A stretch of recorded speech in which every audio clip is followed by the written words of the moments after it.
Hi everyone. It's been a while, and I have something to say today about the subject of forgiveness in marriage and in relationship because it doesn't matter who you are married to, it doesn't matter who you are dating, as long as they are a human being, they are not perfect.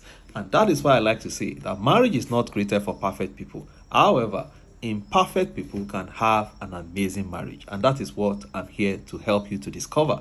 I'm not here to tell you how to have a perfect marriage. I'm here to guide you on how to have an amazing marriage in spite of the fact that you and your spouse or you and your partner are two imperfect people. And how you deal with the subject of forgiveness, how you deal with offense, how you deal with each other's weaknesses is a massive factor of whether you will be able to experience this amazing marriage that other imperfect people like you are actually having.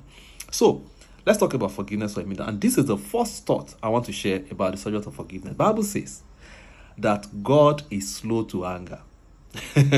You know what that means immediately? It actually means that God gets angry. Because it doesn't say that God never gets, it says he is slow to anger. In other words, he may not get angry the first, second, third, or 10th or 100th time, but eventually God gets angry. So if God gets angry, it means that you must give your spouse the the right to be angry with you, because that's one of the fundamental first things that a lot of people are doing wrong in many marriages and relationships. Once your spouse tells you, oh, I don't like something you said, I don't like something, they go into defensive mode, they go into argument, some are even offended. How dare you tell me that I said something wrong and all of that.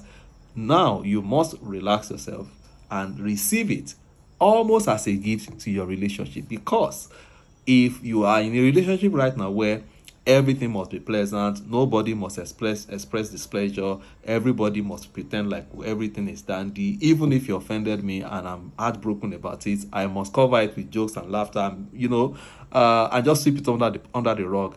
One day, everything will blow out, and your relationship or even your marriage may not survive the conflagration that will happen from that blowout. It's very important. So when you, and that's why the Bible says that when you have offense against one another, walk up to the other person. That's what the Bible says. I know it's a lot easier to sweep it under the rug, behave like nothing has happened, so that you don't behave like someone who has negative energy. Like we say these days, oh, you are giving negative vibe. Don't bring this negative vibe into our relationship. As long as we are talking about two imperfect people, it's just like human beings. It's just like a human being who doesn't want to visit the conveniences.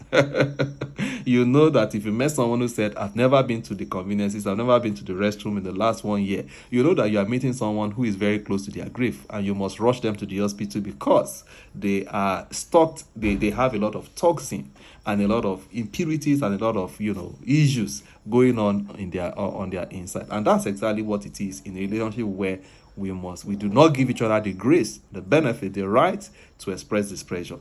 Whenever you have your spouse coming to you with something they don't like, receive it as a gift. Trust me, what you don't want is the one where we're all pretending, because eventually it weakens the relationship and it causes a lot of issues that sometimes we are unable to manage it. So permit your spouse to be angry with you if they need to.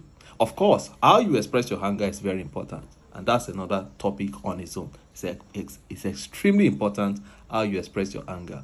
When it's done the wrong way, it can also destroy the relationship. But withdrawing the grace and the right to express displeasure from each other in a marriage or in a relationship is never the right thing to do.